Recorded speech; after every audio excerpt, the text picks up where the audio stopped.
Well, welcome to another edition of Essential Christian Leadership. This is our chance as Spring Harvest to bring to you some of the best leadership advice and information and inspiration to you as local church leaders all around the UK and beyond.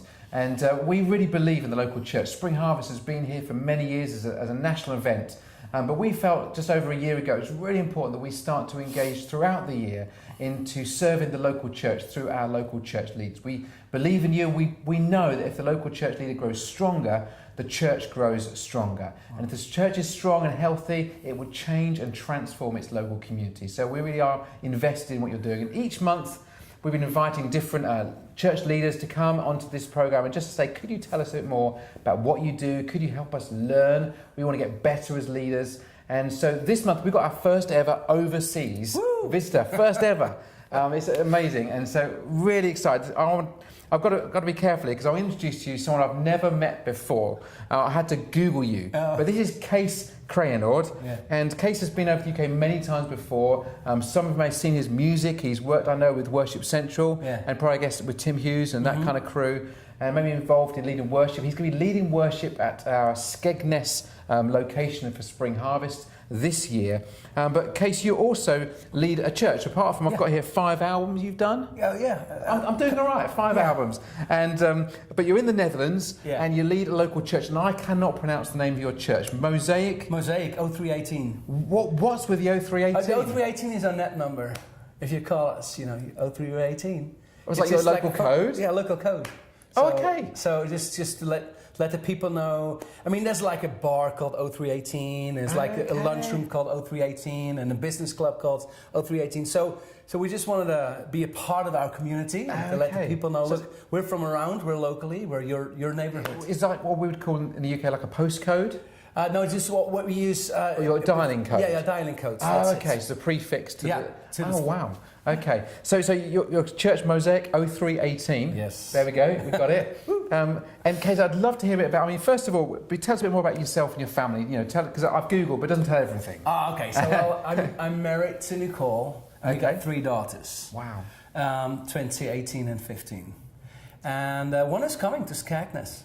So she's one of our junior worship leaders, and she'll be on the team. Yeah. So we're taking her along. That'd be fun. And it's great to be a father of just girls. We have a great family, love them to pieces, and I'm and as the only man in the house, you really get they're all in love with Daddy and is that what you tell yourself? Yeah, exactly. That's what I want to believe. But no, it's great. It's good. Fantastic. Yeah. I mean, your English is incredibly good for someone who lives, obviously in the Netherlands and serves faithfully there. Thank you. How come your English is so good? Do you travel here a lot? Yeah, I travel to the UK, to the US. We got English in schools, and all our television shows are not. They're subtitled. Okay. So you got English speaking. What kind of English shows do you watch over in? It's well, interesting. American shows,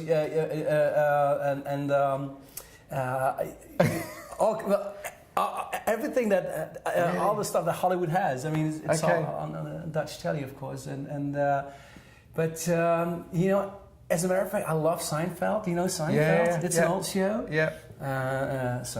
Whatever. So it's just fun. It's wonderful. So Kees, tell me then about how do you start getting involved with local church? What was your sort of story into faith? I grew up in a traditional church, Dutch Reformed, on the coast of the Netherlands, a little place called Katwijk. My father was a fisherman, and my mom and dad just brought me to church as a young kid. I didn't really like it though. It was very traditional, very tight and formal, and I didn't fit. I was wild, and I was into heavy metal, so I kind of fell out of love with Jesus. I knew him as a kid, but I fell out of love and I didn't believe it anymore. But then I became a believer through a song. Really. Okay. So the power of song. Okay. Yeah. And there was there's this heavy metal band called Striper. They're Christians. Striper. Yeah, Cool. Yeah. And a Christian rock band. And there's this, I think it's their 3rd album. They have this on that album. It's called "To Hell with the Devil." That title. It's funny. But there's one of the songs on there is called "All of Me." It's a prayer song. It's like a worship song. And when I heard it for the first time, I gave my life to Christ. Just hearing that song. That's wonderful. Yeah, I was 15. That's a lovely comment about songwriting for anyone who's out there writing songs and things. Did anyone listen to this stuff? I mailed Michael Sweet to write it. I said, look, because I wrote a book. And it's in there, so I had to ask permission to print the lyrics in the book, and they were all excited and thankful. Well, that's great. I mean, these are the stories, you know. Especially because they used to wear some outrageous outfits. Yeah. That's what I remember from Striper. Terrible. Yeah, really. But you know, it worked, and people got saved, and here you are today. And then you became a songwriter yourself? Not immediately, but I was always into music, and so I became a worship leader when I was like 16 or 17. Yeah. And when I came to Christ, and I was 15, and I went to the head of my school, and I said, every Christmas service and Easter service, I want to lead. I was 15. So I bought myself a guitar, and I was leading the songs, and I was doing the preaching. And he said, oh, it's fine, just go for it. And the board of the school was kind of, because it was a very formal school, and he said, no, just give him the chance. So I've been doing what I do now today since I became a Christian. That's a great comment. You know, we're looking later on this year at Spring Harvest. The theme is all about discipleship. And giving people opportunity to make mistakes is discipleship. And what a great story. That guy, the head of the school, who just allowed me, because I wasn't, my theology was probably horrible, and my singing was horrible and my songs were horrible. But he just created space and the safety. And I think those are two key ingredients for people to develop and to learn, and the space and the safety. So how did you then move then? So you're learning to play a guitar, you're doing worship badly at your school, you give them space to develop. How do you go from there to becoming a worship leader and a songwriter in the church? I wanted to be a rock artist. Okay. So I was just So option B was worship leading. close thing. So as a young kid, and I was really like 10, 11, listening to music, and just pretending that I was just playing the stadiums. And so when I became a believer, I just wanted to do that for Jesus.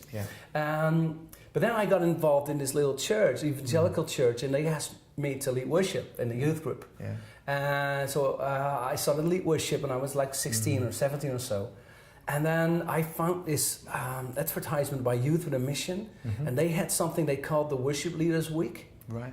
And I saw it, and I knew I have to go. So I asked my parents to drive me a couple of hours to that venue.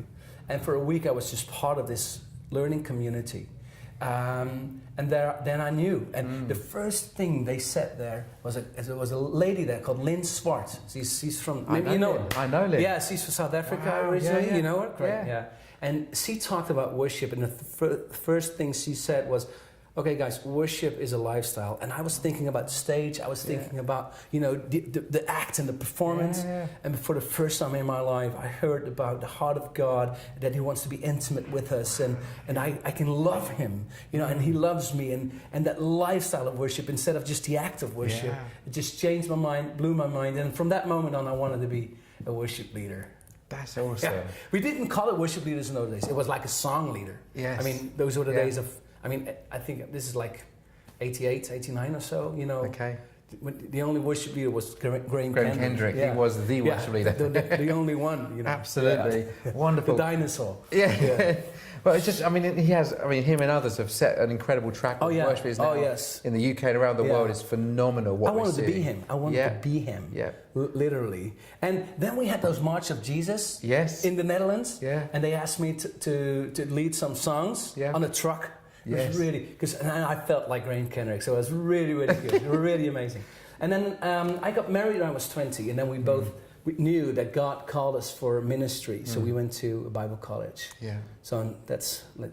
So how did you transition then? Because I've always known of you as a worship leader and a songwriter, but when I was preparing for this conversation, I found that you led the church, Mozaiek 318, and so what was the moment where you went, actually, I need to step, into a different pair of shoes. So after Bible college, we planted 2 or 3 churches. We were part of a team, and I was responsible for the worship. Didn't really work. It was a horrible time. Planting churches is so difficult, and we were disappointed. And it was like, and I promised Nicole, we're never going to do this again. So we became part of another already existing church. We became a worship pastor there.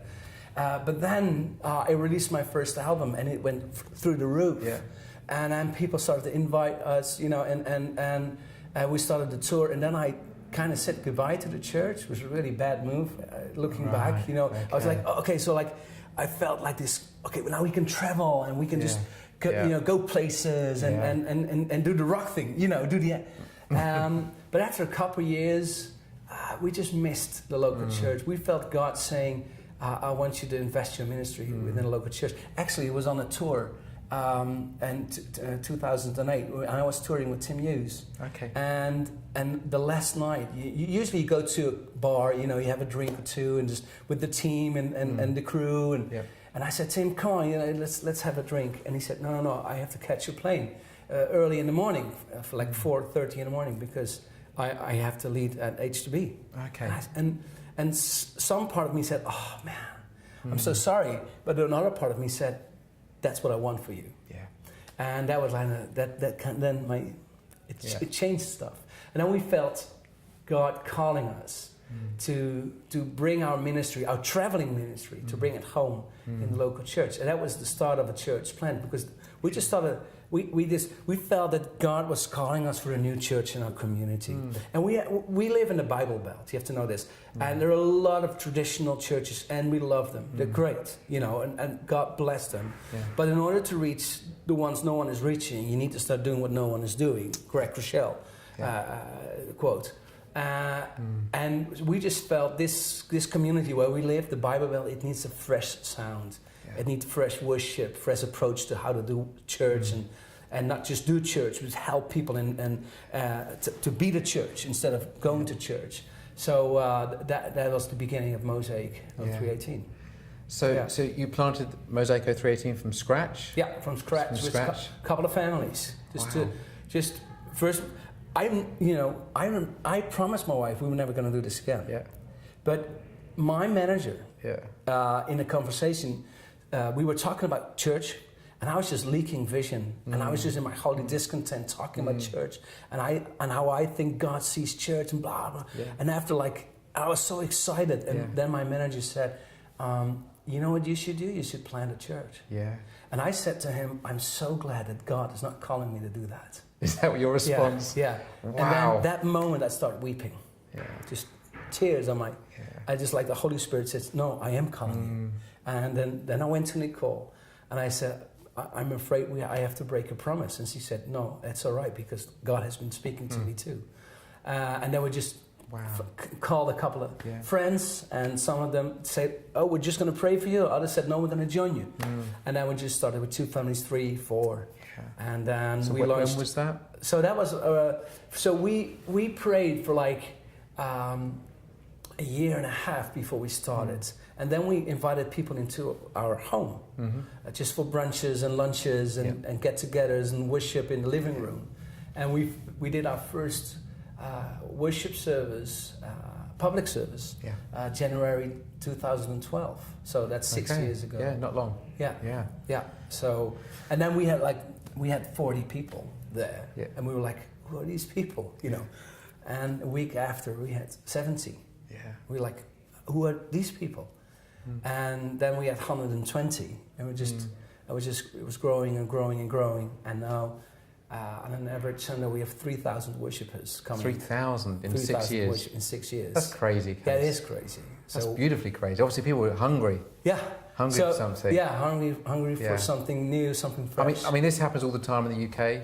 Yeah. We start churches. And then it's just honestly all the time. Everyone watching and going, seriously, I'm not watching this anymore. Yeah. This that's amazing to go from nothing pretty much. But although the sowing of the seeds and the prayer and an investment, that always part of that process. Exactly. Yeah. That's a wonderful thing. Yeah. So you must be making some great changes in your town, your community. Then the Mozaiek Church, I guess, is a real sort of large establishment in your area. Yeah. So it comes with challenges. Yeah. People expect a lot, but we still feel like a baby. Yeah. But we do want to make a change. If this is what we want, I'm not saying that it's necessarily so right now, but this is what we want. If Mozaiek 0318 stops to exist, I want like the mayor and the government to say, no, we can't have this. You know, we want to give value to our community. One of the first things that came out of our church was the food bank. You know, we call it. You know, and then a clothing bank, and then we're just. And now we just have some acres of land, and we just help people we just grow vegetables and then so people have a day job, they do stuff, and then but they bring the vegetables and they bring it to the food bank, and so we're trying to make a difference, and well, this is exciting, man. I mean, that's a massive change for you, from going from touring and songwriting and having no base to now being based somewhere and having to be the senior leader, and you know, every day you're now responsible for a large congregation. Yeah, and I'm assuming a staff team to go with that. Fortunately, I mean, so happy that this is a teamwork, isn't it? I'm so glad that because my name used to be, you know, the thing, the ministry was called Kees Kraayenoord. This is really odd, you know, and I mean, this is so much. It's so much healthier to be part of a team. And one of the first things I did as a pastor was just to call other pastors and say, "Look, I need help because I'm good in this. I'm good in the creative side and inspiring people, but I'm lousy at, you know, organizing stuff and management.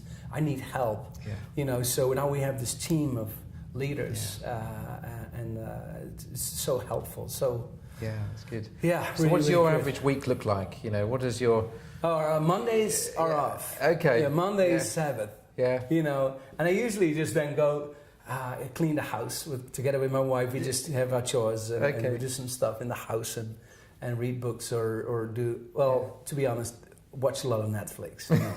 That's the truth. I do try to read a book too. But Tuesdays I get together with the leadership team. We evaluate Sundays, look forward to the upcoming Sunday, and talk about, you know, church stuff. Yeah. And Wednesday I have meetings with the other leaders, the other like youth pastors, the worship pastors, you know. So and we have that too.